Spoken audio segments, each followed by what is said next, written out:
Oh, okay, here we go. We got some more people coming. All right. So, what I'm going to do is, so normally, what I'd be doing this week is introducing kind of like the conversions, and the conversion factors, but I want to address, Christina's questions directly. And then that way we can always come back to some of these other things, just because we're going to address some of the nuance as well as how to kind of set up some of these problems that might be a little bit different than the traditional ways. And we'll come back to the conversions next week. We got plenty of time to kind of review some of these things before your test on September 30th. So first and foremost, what I have here is on the Google OneDrive, or the Microsoft shared OneDrive folder. And I created a practice set and key, a practice test and key. There's actually two practice tests. I think one has the key right next to it. The other one, I think it's the exact same test. Just that there's a mock test. And then you should have a what's it called? You should have a test, like a practice test on Blackboard available to you as well. If not, I'm gonna look in and see if that's available, because you do want to practice the Blackboard version. And on some of the practice test and then the practice set, I have some extra questions that are probably not going to see anymore, because I think they've pretty much removed them because they're bad questions. And I'll show you what those are as we go through. But let me go ahead and address Christina's questions, because I thought they were really good. So just give me 1 second. I'm going to start off with going in order. So the first set of questions that I'm going to talk about are from the practice set and the practice test. On the practice set, it's question 13, and on the practice test, it's question 7. So this is where we're doing our one-step dosage kind of questions. And so this is what the question 13 looks like with the label. And then on the practice test, you're going to see basically the same question with the label. But there are some nuances, which is why you're going to see the answer here is 4, and then the answer here is 2. And both are correct. And I'm going to show you why. So I'm going to turn on my annotation so that I can draw while I talk here. Should work out. All right. So when you're doing your one-step oral-based medications, you need to know a couple things. You need to know the order. I'm just going to write here, order.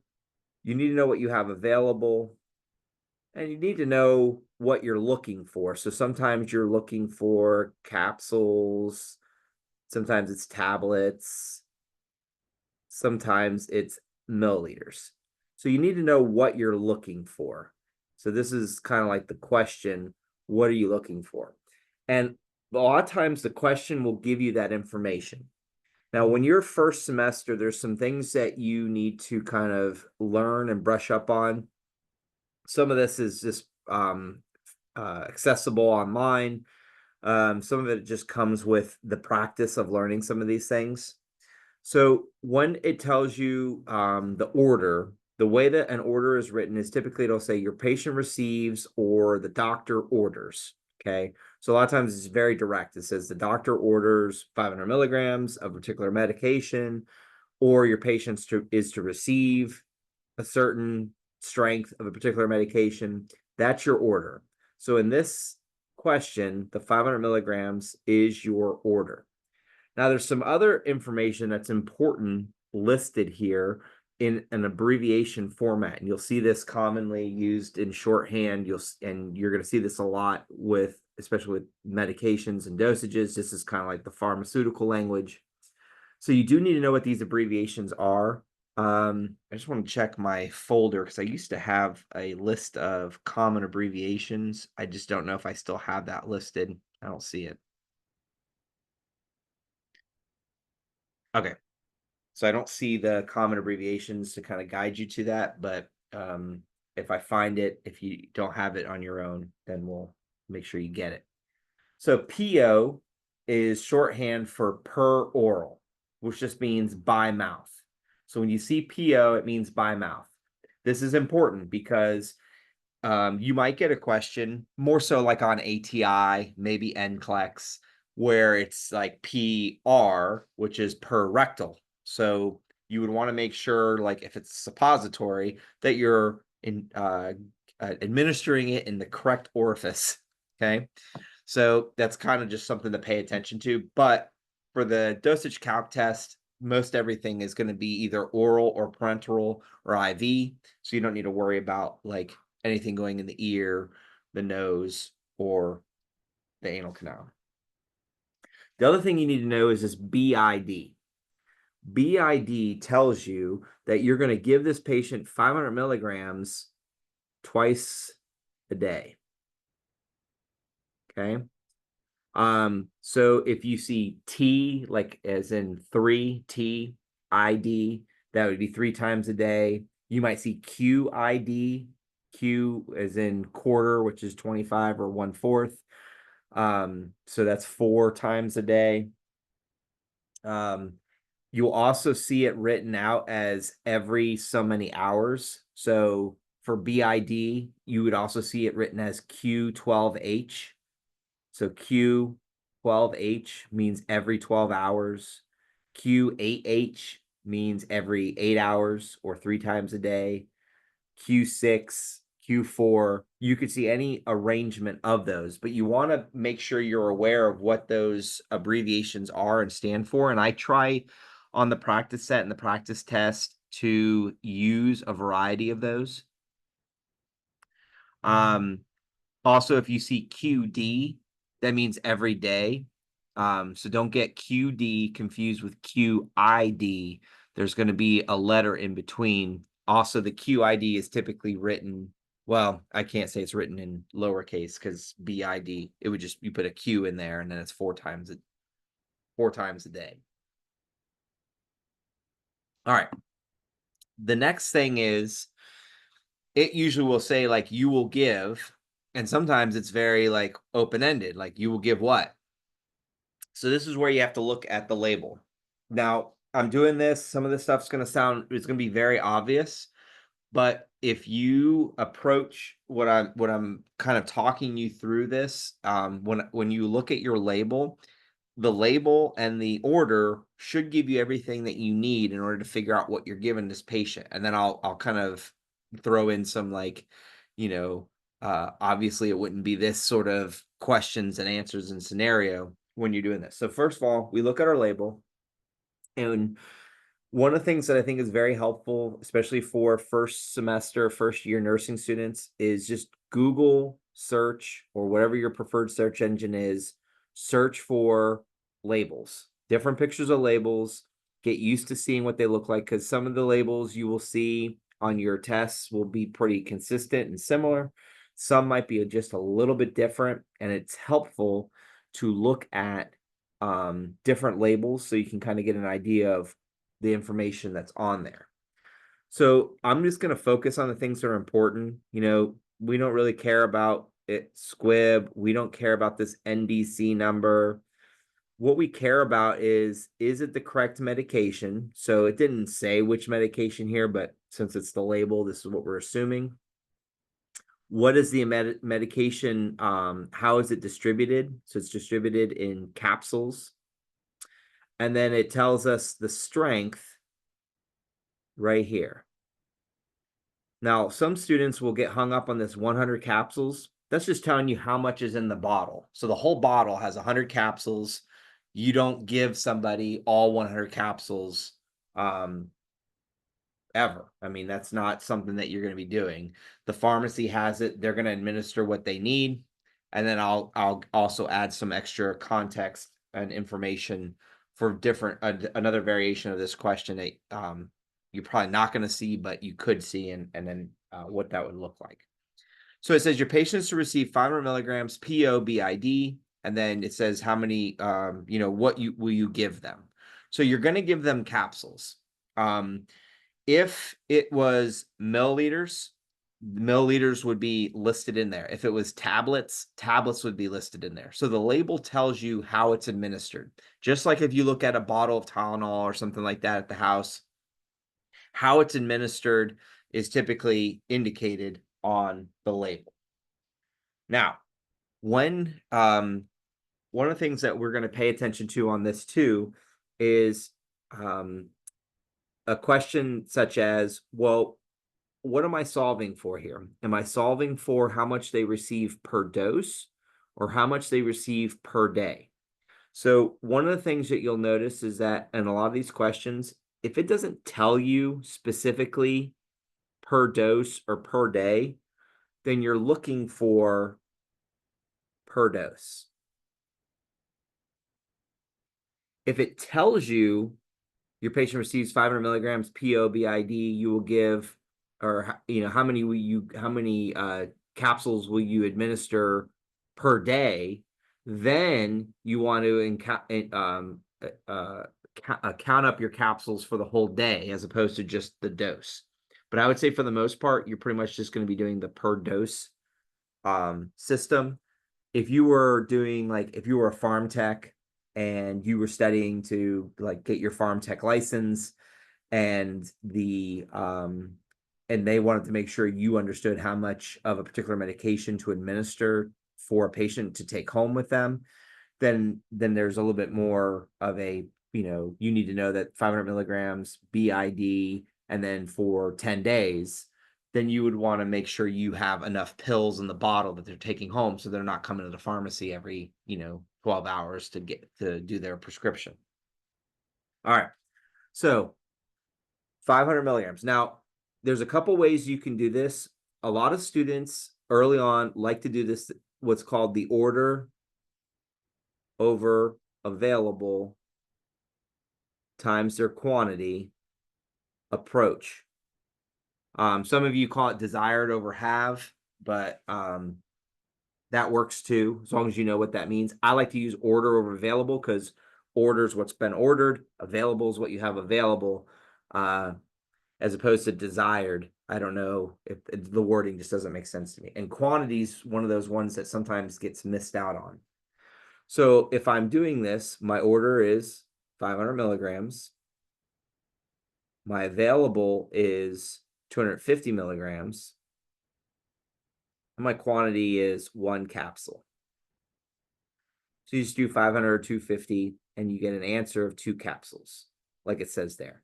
Now, the abbreviation for capsules can be 2 cap or 2 caps. That's usually fine.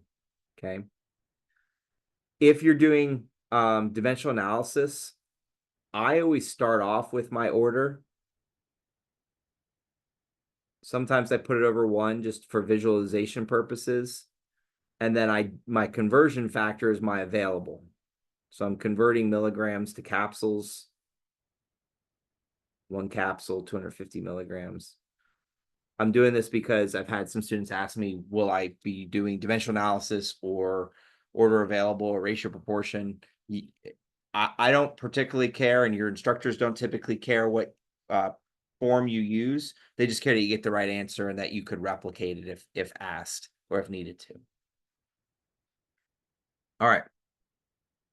Now, I'm gonna and this is being recorded, so you'll be able to see my writing. I hope you can see my writing. And what I'm gonna do is I'm gonna switch over to the practice test, but I first need to clear out my things here.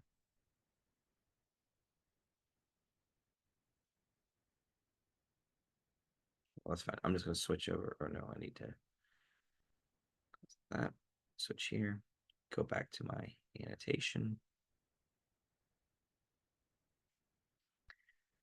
And then you'll notice that the question looks very similar. So I'm just going to erase what I have here. Like I said, it'll be available. It's been recorded.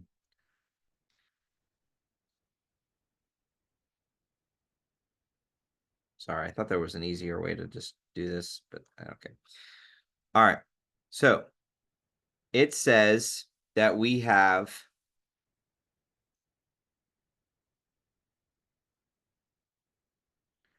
it says that we have 500 milligrams BOD, and then it says you will give how many or blank capsules, and you can see here per day. So the previous question just asked you per dose. This one's specifically asking you per day. So you have an extra step here. So if I'm doing order over available, 500 milligrams over 250 milligrams times 1 capsule, that gives you 2 capsules per dose. But because we're giving it to them BID, we have to multiply that number by 2. Which gives me 4 caps per day. Does that make sense now? Why you got 2 and 4, Christina? Yep. Okay, good. Thank you. Yeah, so it's just a nuance. And then every now and then, sometimes you'll see, and usually this is like an in-class activity, your instructor will say, your patient is to receive 500 milligrams POBID of the medication labeled below. And sometimes it'll say for 10 days. And then it'll say how many, how many pills or how many capsules should the pharmacy distribute for the patient so that they have enough for 10 days. And so you would just basically do this. If it's 2 per dose, 4 per day, 10 days, you would want to make sure you have 40 capsules. All right. Oh, there it is, clear. Okay. Let's move to the next question here. Oh. That's always the challenge with the annotation on. There we go. All right, so the next question was question 18 on the practice set, question 11. Okay, so this is another good one to review. So let's go to the practice set first, question 18.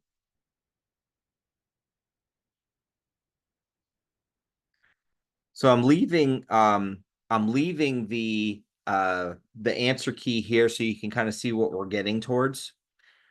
That just so you know, but okay. All right. So number 18 says the physician orders Valium 2.5 milligrams for Mr. Smith's anxiety. You have Valium tablets of 5 milligrams available. You will give blank tablets. So I think the original question on this would say you will give and then underline tablets. And I think I just highlighted the answer in red, and that's why it says that. So how are you going to solve this? So remember, again, you can do order or available. You can do dimensional analysis, whatever is convenient for you. Now, when I write this out, I never write 2.5. I usually just write it in the decimal form. So I'll write the 2.5 milligrams over the 5 milligrams, and that's per tablet. Using your calculator, 2.5 divided by 5, and then you're going to get 1/2. So on your calculator, it'll probably show up like this. Sometimes that's acceptable. Sometimes your instructor wants you to write it like this. I would just make sure that you ask what their preference is. I'd like to tell you that there's a uniform, it's always this. And my guess is that on Blackboard, when you answer this question, if you put 1/2 or if you put 0.5, even if it gets marked wrong, they'll probably go back and assess it and give you feedback and realize that that they're accepting both those answers. Blackboard's auto grading limitation is that it can't accept like multiple variations. So there's not a way to train it to do otherwise, but that's kind of why that does that. So let's jump over to the other question 11 on the practice test, which is the same question, but then we change the variables, right? So instead of the, and I see your question, just give me 1 second. Instead of 2.5 milligrams, now it's 7.5 milligrams. And then it's still 5 milligrams available. So I'm going to take my 7.5 milligrams divided by 5 milligrams times my 1 tablet. And then what I'm going to get is 7.5 divided by 5 will give me 1.5 tablets. And like I said, your instructors may want you to write it like this. Now, I should also add, because this is your first time doing this, you can't give somebody half a capsule, okay? You can't give somebody, half a capsule, because if you've ever, opened up a capsule, you realize that it's filled with multiple little beads. So you can't give somebody half a capsule. But tablets are typically, at least for our understanding, that they're scored. And so they can be cut in half. Some of them can be being cut into quarters. But for the most part, at least for the dosage calc aspect of things, just keep in mind that we can do tablets, or if it's a tablet, it can be cut in half. All right, so give me 1 second and some questions here. Just wanted to address them. Okay. Yeah, 17, 18. Yeah, absolutely. Okay. All right, let me go back to the next question here.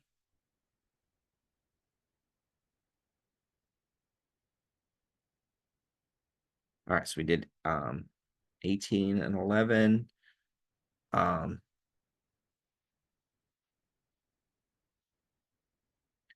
right. And then we'll do 12. And then on beyond that. So let me see what this other question was here real quick. All right, so 17, 18 on the practice test. So let's just go ahead to that next. And clear my drawings. All right. Okay, so these are 2 questions that I'm just going to tell you right now. We don't, I don't think they're using these questions anymore. So you don't need to worry about these.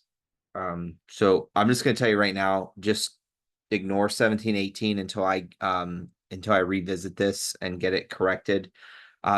These are actually a lot easier than they look. It's just that they don't use these questions anymore. They use a different type of reconstitution question. So don't worry about these questions. I'm not even going to spend time on it, because I'm going to double check Blackboard and make sure and see if it's even on there. Because I don't think that it is on there anymore. If it is on there, then I'll go over it. And I'll revisit that. So just ignore 17 and 18 for now. All right. I think you said number 12. Okay. All right. So this is, and then mind you, if some of you are like completely lost, I'm going to go back and kind of do these stepwise over the next couple sessions. And also you can always go to the previous, like the spring review session, so you can see where I did it that way, where we kind of just stepwise. This is part of what I'm going over right now, are your 1-step oral based medications. And then this is also considered an oral based medication. And so let's walk through it. And then I think this might be the last one I'm going to do today. And then we'll get into some of these other ones as we progress. So for this question, it says your patient has been ordered V-Cillin K suspension 500 milligrams PO QID.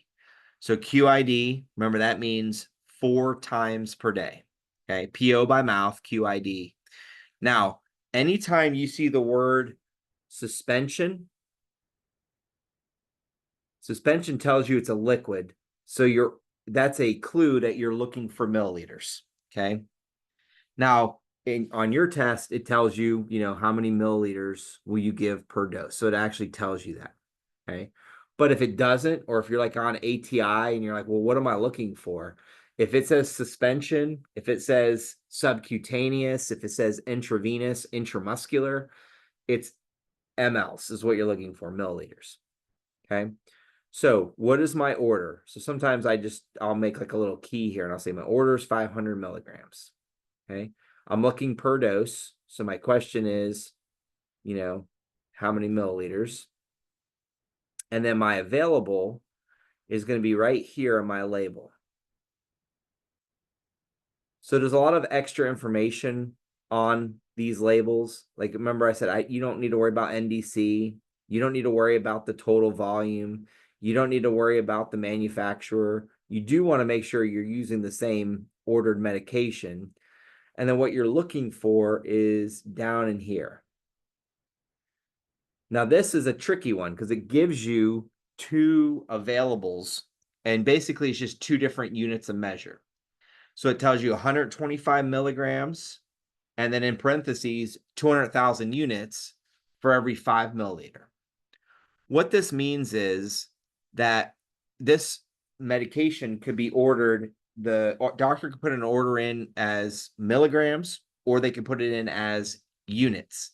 So they could say, I want 400,000 units, or a million units, or like they're saying here, they just want 500 milligrams. So when you see that there's two things, then you just use the one that correlates with your order.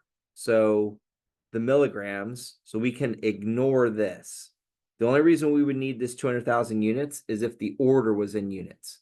So my available is 125 milligrams per 5 ml. So if I'm doing desired over have or ordered over available, I'm going to take my 500 milligrams. I'm going to divide by 125 milligrams. And this is where a lot of students mess this up. Your quantity is not 1. Your quantity is 5.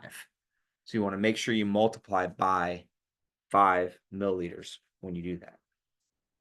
500 divided by 125 is 4, times 5 is 20. If you're doing this problem using dimensional analysis, this is what it would look like. I always choose to start with the order, but I also know where I'm going. So you may want to start with mLs, which is perfectly fine.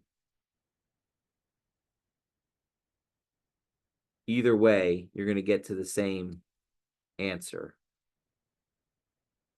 But if you're ever wanting to like double check your order or how you're setting up a problem, you can always take a picture of it and then upload it to and then email it to me, or type it out and show me what you're doing. And I can give you feedback on that. So all right. So I know these are kind of short and sweet, and I'm doing that intentionally. But hopefully, Christina, I answered some of these questions for you, and I think that hopefully gets you on the right track. And then if I didn't, or if still not clear, we have a lot of reviews that we're going to be going through. I think I'm meeting with you again on Monday next week, at the same time. And as always, if you can't come to these live, email me your questions like Christina did.